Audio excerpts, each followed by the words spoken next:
और खाने पीने की सामान, साथ में रसोइये भी हैं, हलवाई हैं और गैस की टंकी भी साथ में लेकर के चल रहे हैं हम लोग। खाने पीने का काफ़ी सामान है, काफ़ी हमारे साथ वाले रसोई का सामान लेकर निकल चुके हैं। और आपको नींबू लाने के लिए बोला था, इनके घर पे नींबू का पूरा बगीचा है। हमने कहा था कि आधा किलो नींबू लेके आइए, लेकिन भूल गए हैं। याद दिलाने वाला चाहिए ना, याद दिलाने वाला चाहिए, ये भूल गए, नींबू नहीं लेके आए। 2 किलो लेके आते, हमारे को क्या फर्क पड़ता है इसमें। हाँ, लेकिन भूल गए। खैर, बिना नींबू के ही हम दाल सेवन करेंगे। और ये है हमारे हलवाई, देखिए ये इनके साथ में है रसोई बनाने का सामान। तो ये हमें आज गर्मा गर्म चूरमा बनाएंगे। चूरमा के लड्डू और दाल बनाएंगे और साथ में होंगे गर्मा गर्म भजिए। तो चलते हैं, कैसे बनाते हैं आगे देखेंगे। बड़ी सुरमई वादियाँ हैं यहाँ पर, तीनों किनारों में यहाँ पहाड़ी हैं और बीच में ये रास्ता है आने के लिए। प्रथम दृष्टया जैसे ही आप इन तीनों दिशाओं से घिरी हुई पहाड़ी के बीच में प्रवेश करते हैं, एक छोटी सी नदी आपका स्वागत करती है। ये जो आप नज़ारा देख रहे हैं, ये मल्लेश्वर महादेव मंदिर की पहाड़ियाँ हैं जो जालोर और सिरोही सीमा के बीच में स्थित हैं। यहाँ हम पिछले 3 साल पहले एक बार मैं अपने सहकर्मियों के साथ यहाँ आया था। तब यहाँ पर अच्छी बरसात थी और यहाँ नदियाँ भी चल रही थी। इस बार पानी थोड़ा कम है, शायद यहाँ बरसात पिछले दिनों कम हुई है, इसीलिए ऐसा नज़ारा आपको देखने को मिलेगा। लेकिन जब यहाँ बारिश होती है तब आपको बहुत ही और भी मनोहारी दृश्य आपको देखने को मिलेगा। तो इन तटबंध को देख करके मुझे भी 4 पंक्ति चलते चलते याद आई जो मैंने पिछले दिनों लिखी थी कि बरसात में मौसम कितना सुहावना होता है। और मरुस्थल में जब बरसात होती है, जहाँ जेठ महीने की भीषण गर्मी हो, ऐसी उष्णता में चारों तरफ गर्मी ही गर्मी होती है, उष्मा होती है। और जब वहाँ सावन बरसता है तो किस तरह का दृश्य बनता है। शत विक्षत तटिनी तट तैनात हुए तरुवर झटपट। यहाँ की नदी का जो तटबंध है शत विक्षत होता है, उसको देख करके लगता है कि शत विक्षत तटिनी तट तैनात हुए तरुवर झटपट। बढ़ चढ़ बढ़ते दूब के ढेर, मग्न मेंढक मकड़ी मरुकेर। तो ये इस मरुस्थल का दृश्य होता है बरसात के समय में। किस तरह से मकड़ी अपना जाला बनाना शुरू कर देती हैं। जो केरकुंज के वृक्ष थे, जो वैशाख महीने में साए साए की हवा उस निकला करती थी, वो बारिश में किस तरह से मधुर बन जाती हैं, उसकी कोपलें फूटने लगती हैं। तो ये बरसात का दिन होता है जो मरुस्थल को भी बड़ा श्रृंगार रूप दे देता है।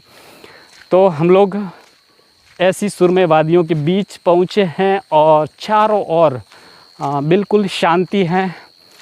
केवल झिंगुरों की आवाज़ सुनाई देती है आपको और तीनों ओर जो पहाड़ हैं उसके बीच में बंदरों की जो हुकार हैं वो आपको यहाँ सुनाई देगी। साथ में थोड़ा पक्षियों का कलरव वो भी कानों तक पहुँचता है। और ये जो टीले आपको दिख रहे हैं, इन टीलों के ऊपर मवेशी चढ़ चुके हैं अपना भोजन करने के लिए। ये बीच में एक और नाला है, ये भी सूखा है, इस बार बारिश नहीं हुई है, लेकिन जैसे ही बारिश होगी यहाँ पानी आना शुरू हो जाएगा। यहाँ आपको बरगद के झुरमुट बहुत नज़र आएंगे और साथ में यहाँ जो वनस्पति हैं वो नई भी हैं और कुछ पेड़ ऐसे भी हैं जो काफ़ी बुजुर्ग हैं। ये जो आप देख रहे हैं ना सामने ऊंची चोटी, ये इसका एक अलग ही नज़ारा है, क्योंकि चारों तरफ जो पहाड़ियाँ हैं वो हरी भरी है, लेकिन बीच में ये जो शिवलिंग की तरह आपको दिख रहा है ये बिल्कुल हरा भरा नहीं है। इसके ऊपर थोड़ी सी झाड़ी है, लेकिन ये अलग ही, ये पत्थर है, पूरी चट्टान है। ये विशाल तरुवर बरगद का अपनी विशाल भुजाओं के साथ स्वागत करता है प्रकृति प्रेमियों का, और ये कहते हुए स्वागत करता है कि आप हमारी गोद में आइए, हम आपका स्वागत करते हैं। लेकिन इस बात का ध्यान रखिए कि जब भी आप ऐसे स्थल पर आएँ कोई नुकसान नहीं पहुंचाएं। हमें ये कहना है इन वृक्षों का, और पास में जो मेरी पृष्ठभूमि में आप देख रहे हैं इमली का जो पेड़ हैं वो भी आपसे यही कह रहा है कि नुकसान मत कीजिएगा, स्वागत है आपका ऐसी जगह पर। तो ये मैंने सुना है इन वृक्षों से, इस विशाल बरगद ने जो मुझे लगता है कि इस क्षेत्र का सबसे बड़ा बुजुर्ग बरगद है। और ये हो सकता है इस वनस्पति का मुखिया हो, सम्राट हो, राजा हो। और इस राजा ने अगर कहा है तो हमें इसका कहना तो मानना ही पड़ेगा, क्योंकि ये इसकी नगरी है। यहाँ हमारा साम्राज्य नहीं है, यहाँ पर है इन वृक्षों का, इस वनस्पतियों का साम्राज्य है, इन ऊंचे ऊंचे पहाड़ों का, पर्वतों का साम्राज्य है। यहाँ पर बसी हुई जो वनस्पतियों के बीच में जो पक्षी हैं उनका साम्राज्य है। तो हम उनके साम्राज्य में झुक कर के नमन करते हुए प्रवेश करते हैं, ना कि अपना अधिकार जताते हुए। तो हम यहाँ विनम्र निवेदन करते हैं इस विशाल वृक्ष के सामने और अनुरोध करते हैं कि हम आपकी शरण में आए हैं इस प्रकृति की सुरम्य वादियों में। तो हमारा ये अनुरोध है, आप स्वीकार कीजिए। और हम वादा करते हैं कि किसी भी तरह का ऐसा नुकसान पहुंचा करके आपसे नहीं जाएंगे, ऐसी हमें उम्मीद है। और हमारे साथी भी हैं, वो इस तरह का व्यवहार नहीं करेंगे जिससे कि वनस्पति को किसी तरह का नुकसान हो। विनम्रता अगर सीखनी है तो कोई पर्वतों से सीखें, नदियों झरनों से सीखें, लेकिन जल से विनम्रता कितनी सीखी जाती है ये आज देखने वाली बात है। सबसे पहले इस झरने ने हमारा स्वागत किया है, ये मानते हुए कि आप जिस दूरी से आए हैं, आपकी जो थकान है उसको मैं हर लेती हूँ। तो इनकी जो विनम्रता है इस जल की, इनको हम भी आत्मसात करते हैं। सबसे पहले इस जल का आचमन करते हुए इसको नमन करते हैं, प्रकृति के द्वारा दिए हुए इस जल का, और आभार प्रकट करते हैं कि आपने हमारा स्वागत किया है इस जल ने, इस झरने ने। तो हम भी बड़े ही विनम्र हैं आत्मीय भाव से कि इस झरने ने हमारा स्वागत किया। तो ये मुख्य द्वार है इस मंदिर का और प्रवेश करते हैं इसके अंदर। छोटा सा स्थल है और ये इसका मंदिर का परिसर है। यहाँ पर आपको छोटी सी धर्मशाला है।